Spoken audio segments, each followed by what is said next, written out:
Good morning friends. तो कल हमने वन डायग्राम के अलग अलग टाइप्स डिस्कस किए थे। आज हम वन डायग्राम के बचे हुए क्वेश्चन जो है रादर एमसीक्यू जो है वो सॉल्व करेंगे आज के सत्र में। लेकिन शुरुआत करने से पहले एक क्विक रिकैप हो जाए। सो कल के डिस्कशन में जो भी अभी तक हुआ है वो एक बार रिवाइज कर लेंगे मित्रों। सबसे पहले तो मैंने आपको ये बताया था कि वन डायग्राम में जो है अलग अलग आइटम जो है वो प्रेजेंट किए जाते हैं उनके रिलेशनशिप के मुताबिक। So one diagram is essential for understanding the relationship between various elements. So in a diagrammatical way, तो diagrammatical तरीके से आइटम्स के बीच के रिलेशनशिप समझने के लिए वेन डायग्राम का इस्तेमाल किया जाता है। तो what are the different types of Venn diagrams which are used, कौन कौन से अलग अलग टाइप के वेन डायग्राम है जिसका इस्तेमाल किया जाता है, ठीक है। उसका मैंने आपको हर एक टाइप का एक एक एग्जांपल दिया था। पहला टाइप वो था जिसमें तीनों एलिमेंट्स एक दूसरे के साथ बिल्कुल रिलेटेड नहीं थे। तो जिन केसेस में when the elements are not related to each other, ठीक है, टोटली अनरिलेटेड केस एलिमेंट्स के केस में, ठीक है, सर्कल्स अलग अलग बनते हैं। एक भी सर्कल एक दूसरे के साथ इंटरसेक्ट नहीं होता, इंडिपेंडेंट सर्कल्स बनते हैं और इंडिपेंडेंट सर्कल्स का ये वेन डायग्राम बनता है, ठीक है। सो सर्कल्स में कोई अटैचमेंट नहीं होता because the elements are not related to each other. तो ये आपका पहला टाइप था। दूसरा type totally interrelated, completely related items जब रहते हैं, एलिमेंट्स जब होते हैं, ठीक है, जैसे one element is completely related to the other is related to the other, ठीक है। तो ऐसे केस में विद इन सर्कल के अंदर सर्कल, सर्कल के अंदर सर्कल, यानी वेन डायग्राम के अंदर वेन डायग्राम बनती है मित्रों, ठीक है। ओके, उसके बाद थर्ड केस हमने डिस्कस किया था when first and second item is totally unrelated but both the items are completely related to the third. First और सेकंड है वो टोटली अनरिलेटेड है, उनका एक दूसरे के साथ कोई रिलेशन नहीं है, लेकिन थर्ड आइटम जो है इससे दोनों आइटम्स रिलेटेड है, ठीक है। Both the items are related to the third one. Okay, उसके बाद नेक्स्ट केस था फोर्थ केस। फोर्थ केस में फर्स्ट और second item are related to some extent and both the items are completely related to the third one. First और second जो है ना वो थोड़ा थोड़ा रिलेटेड है, ठीक है, और दोनों आइटम जो है वो थर्ड से कंप्लीट रिलेटेड है। उसके बाद फिफ्थ केस था तीनों आइटम एक दूसरे से रिलेटेड है, ऐसा नहीं है। First and second items are unrelated to each other and third item जो है to some extent it is related to the first and second one। first और last को नहीं तो first और last totally unrelated है और second item जो है वो दोनों से थोड़ा थोड़ा related है। ये था अपना टाइप नंबर 5। उसके बाद type number 6, all the three items are related to each other to some extent not completely। तीनों आइटम्स जब एक दूसरे से रिलेटेड है to some extent, not to the entire extent, to some extent, तो ऐसे केस में सिक्स्थ केस बनता है। सेवेंथ केस में first item is completely related to the second but both the items are independent from the third, ठीक है। Then second last case जो था जहां पे first item is completely related to the second and third item is partially related to the first and the second one. और last case बहुत ही प्यारा, first and second items are there related to some extent and third item is totally unrelated। पहला और दूसरा item to some extent related है और तीसरा आइटम जो है वो totally unrelated है। So ऐसे हमने केसेस डिस्कस की थी मित्रों, टोटल 9 केसेस डिस्कस की। अब इसके ऊपर एमसीक्यू सॉल्व करने हैं, तो आज आइए करते हैं शुरुआत एमसीक्यूज के साथ। तो पहला एमसीक्यू आपके स्क्रीन पे ये रहा, which of the following diagrams correctly represent lions, elephants and animals। Which of the following diagrams, इसमें से कौन सा डायग्राम जो है जो करेक्टली रिप्रेजेंट करते हैं लायंस, एलिफेंट्स एंड एनिमल्स को। अब लायंस और एलिफेंट्स दे आर रिलेटेड और टोटली अनरिलेटेड, टोटली अनरिलेटेड, ठीक है। एनिमल्स तीन एलिमेंट है, अब ये तीनों एलिमेंट का बताइए कैसे वेन डायग्राम बनना चाहिए। पहला क्वेश्चन है तो मैं हेल्प करूंगा जरूर। देखो लायन और एलिफेंट दोनों में कुछ भी कॉमन नहीं है, तो ये दोनों अनरिलेटेड आइटम है, लेकिन दोनों यानी ये लायन का हमने वेन डायग्राम बनाया, ठीक है, ये एलिफेंट का हमने वेन डायग्राम बनाया, तो दोनों अनरिलेटेड है, इसके लिए दोनों अलग अलग आएंगे। लेकिन क्या दोनों both are the part and parcel of the set animal, both are animals, lion और एलिफेंट दोनों एनिमल है क्या? Yes, both are animals, lion and elephant. तो फिर पहले देखो क्या करने का, अपना वेन डायग्राम अपने मुताबिक बनाने का और अपने मुताबिक बनाने के बाद फिर वो ये इसके साथ चेक करने का, ठीक है, ऑप्शंस के साथ चेक करने का। डायरेक्टली ऑप्शन के साथ चेक करेंगे तो गड़बड़ हो जाएगी, तो पहले अपन अपना वेन डायग्राम बनाएंगे और उसके बाद फिर ऑप्शन के साथ चेक करेंगे, ठीक है।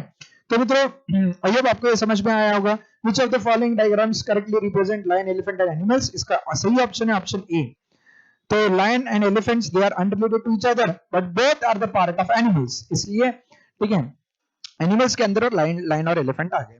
तो कंप्यूटर में ऑप्शन ए को लॉक किया जाए, कृपया करके ऑप्शन ए को लॉक किया जाए।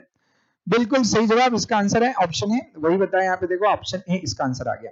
अब पहला क्वेश्चन था, इसके लिए मैंने आपकी मदद की, दूसरे क्वेश्चन से आपको आंसर्स निकालने हैं, ठीक है, I am not going to help. तो सेकंड क्वेश्चन आपके स्क्रीन पे ये रहा, which of the following diagrams correctly show the relationship between potato, food and vegetables? Potato, food and vegetables. इनमें से कौन सा वेन डायग्राम इनके बीच के रिलेशनशिप को समझाएगा? Potato, food and vegetables.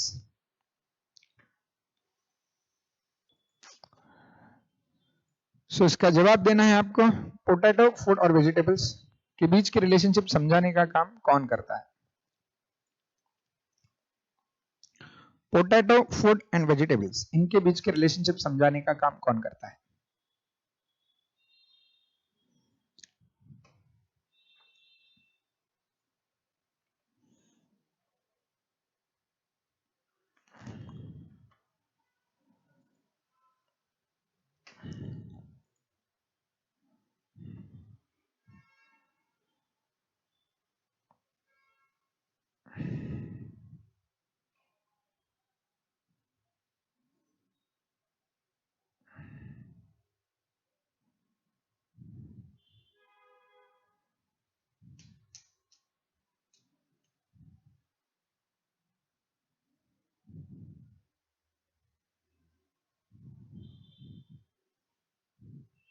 So I hope आपको आंसर आ गया होगा।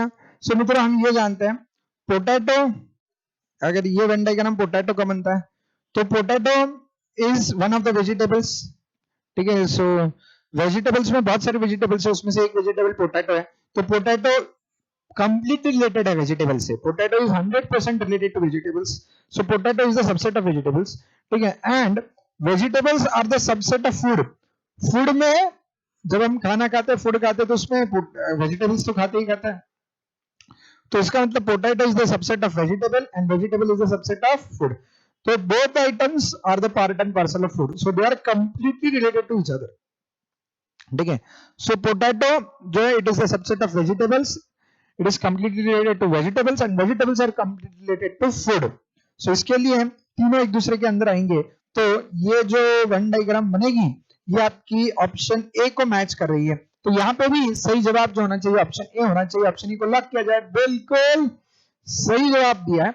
अब अगला सवाल आपके स्क्रीन पे ये रहा, which of the following diagrams correctly show the relationship between T, coffee and beverages? बहुत ही बेहतरीन क्वेश्चन है, टी, कॉफी और बेवरेजेस, टी, कॉफी और बेवरेजेस, इनके बीच में रिलेशनशिप बतानी है आपको।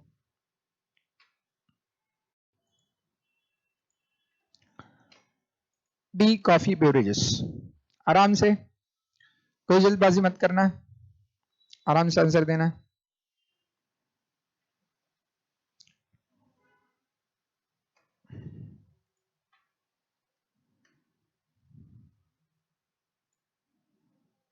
सोचिएगा और उसके बाद जवाब दीजिए।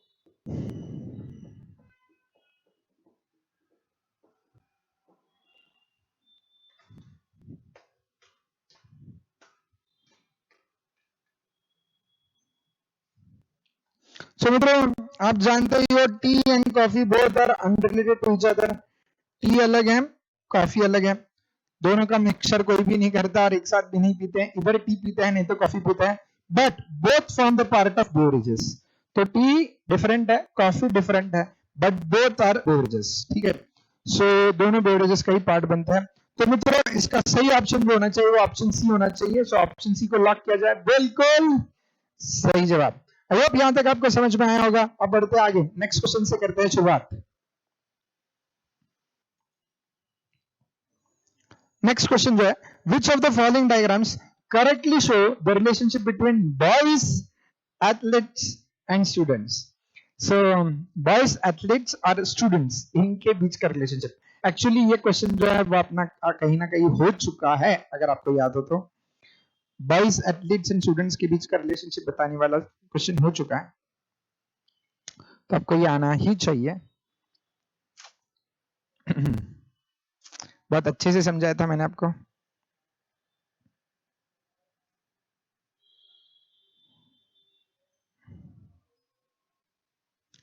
क्या ये तीनों एक दूसरे के साथ रिलेटेड है? कंप्लीटली है, पार्टली है? ठीक है, boys can be athletes as well as boys can be students, athletes can be students boys as well as athletes can be students, students can be boys as well as students can be athletes, but they are not completely related. यानी athletes में सारे के सारे boys नहीं होते, girls भी होते हैं। स्टूडेंट में भी सारे के सारे बॉयज नहीं होते, कुछ गर्ल्स भी हो सकते हैं। ठीक है, तो they are related to each other but they are not completely related to each other वाला केस है। All the three are related to each other but to some extent. तब ये हिंट भी मैंने आपको दे दिया है, हिंट से काम चलाइएगा, थोड़ा हिंट पे काम कीजिए, हिंट से काम चलाइए।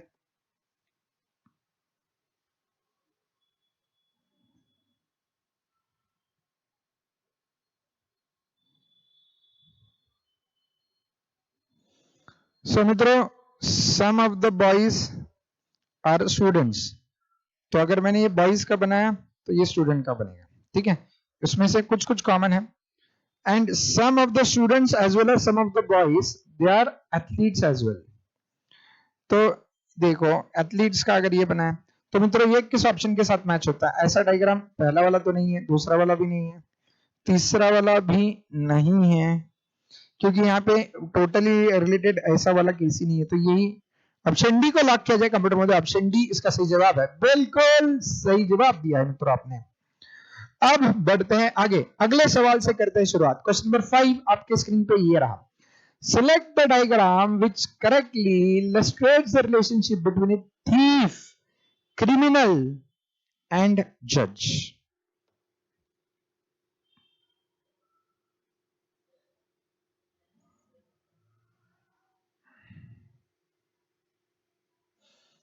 Thief, criminal, and judge. बहुत ही प्यारा क्वेश्चन है, आराम से आंसर देना है आपको इसका।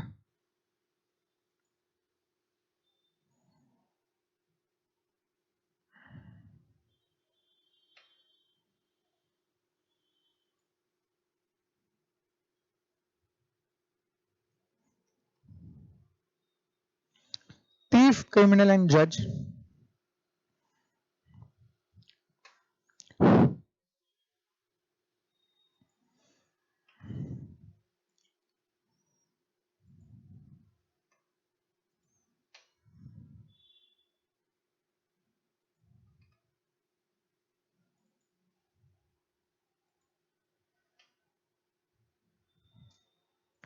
बताइए आंसर क्या होगा? सही आंसर आ रहा है? कुछ नहीं आ रहा है? आ रहा है? नहीं आ रहा है? आ रहा है? नहीं आ रहा है? ठीक है, चलो मैं हूं ना, क्यों चिंता करते हो। देखते हैं, देखो, ऑल थीव्स, ये थीव का हमने डायग्राम बनाया, वेन डायग्राम। तो क्या सारे थीव्स क्रिमिनल्स होते हैं? यस, चोरी करने वाले गुनहगार है, लेकिन सिर्फ चोरी करने वाले गुनहगार है? गुनहगारों में और भी लोग आते हैं। खून करने वाला भी गुनहगार है, दंगे फसाद करने वाला भी गुनहगार है, किसी को गाली देने वाला भी गुनहगार है। ओके, सो क्रिमिनल्स में बहुत सारे क्रिमिनल्स आते हैं, लेकिन one of the criminal is thief, इसलिए हमने थीफ को अंदर डाला है और क्रिमिनल को बाहर डाला है। तो thief is a part and parcel of criminal, ये तो आ गया, ये समझ में आ गया। अब जज, क्या जज क्रिमिनल से, जज और क्रिमिनल में कुछ कॉमन है? नहीं, they are totally opposite each other. Then जज और थीफ में भी कुछ कॉमन है? नहीं। तो इसका मतलब जज का डायग्राम बाहर निकालेंगे हम, ठीक है, और थीफ और क्रिमिनल एक साथ निकालेंगे। ओहो, तो इसका मतलब all the threes are related to each other, ये तो छोड़ दो। ठीक है, ये एक सही है। हाँ, ये देखो, ये थीफ और क्रिमिनल में कुछ कुछ कॉमन ऐसे नहीं है। Thief is a part and parcel of criminal only. तो इसका सही जवाब जो है ना, ऑप्शन सी होना चाहिए। ऑप्शन सी से मैच करता ही है। तो इसका सही जवाब जो है मित्रों ऑप्शन सी है। आप लोगों का भी वही जवाब आया होगा। अब नेक्स्ट क्वेश्चन आपके स्क्रीन पे ये रहा, select from 4 alternative diagrams the one that best illustrates the relationship among the 3 classes: pigeons, birds and dogs. Pigeons, birds and dogs. बहुत ही बेहतरीन क्वेश्चन है, पिजन, बर्ड्स और डॉग्स। इसका भी आंसर आप आराम से निकाल पाओगे, मुझे पूरा भरोसा है।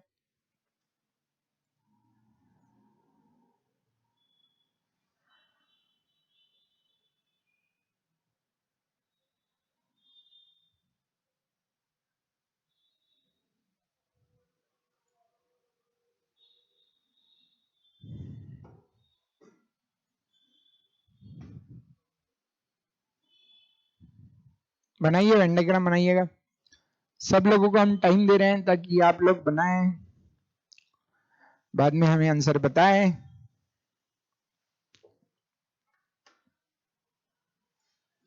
कोशिश करने वालों की कभी हार नहीं होती, याद रखना।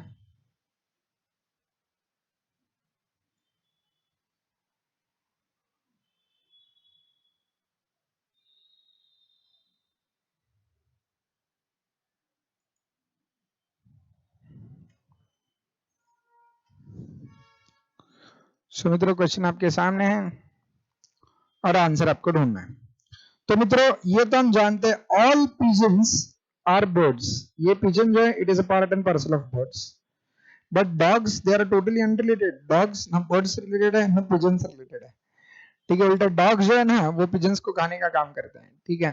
सो all pigeons are birds but dogs they are neither related to pigeons not related to birds, ठीक है मित्रों। तो इसका सही जवाब जो होना चाहिए वो कौन सा ऑप्शन है, pigeons is a part and parcel of birds but dogs are totally unrelated, यही आंसर होगा। तो ऑप्शन 1, कंप्यूटर वाले ऑप्शन 1 को लॉक किया जाए। बिल्कुल सही जवाब दिया है आप लोगों ने, ऑप्शन 1। नेक्स्ट एमसीक्यू आपके स्क्रीन पे ये रहा, एमसीक्यू है, identify the diagram that best represents the relationship among the given classes husband, wife, son. Husband, wife and सन।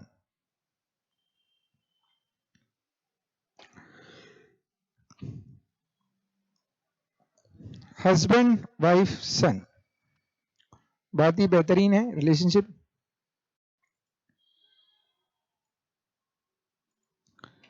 जनता आपसे जवाब चाहती है।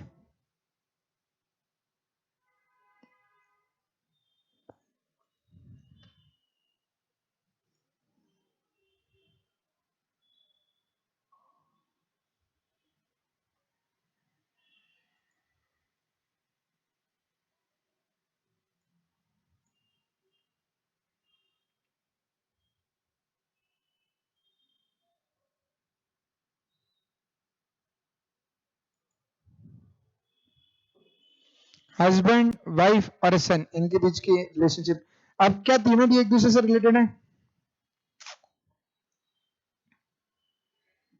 या रिलेटेड नहीं है? क्या है ये scene? Husband, wife and sun.